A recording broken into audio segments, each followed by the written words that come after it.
Comadero, a late scratch. The 3 and non-runner in the game. Away and running in the Black Gold Stakes.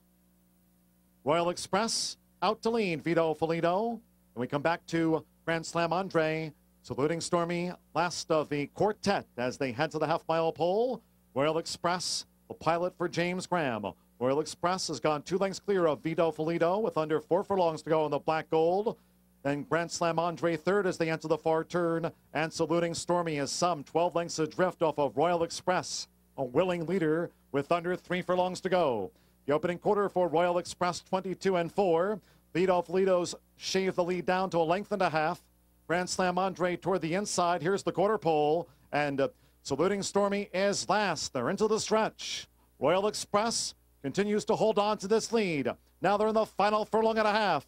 Royal Express pulls away from Vito Felito. Grand Slam Andre third, but under pressure. Then saluting Stormy. Coming inside the final half furlong, Royal Express in the Black Gold. James Graham for Spanky Broussard. Royal Express led throughout. Royal Express in 104 and 1 from the leading Felito, who was second, and then farther back saluting Stormy and Grand Slam Andre.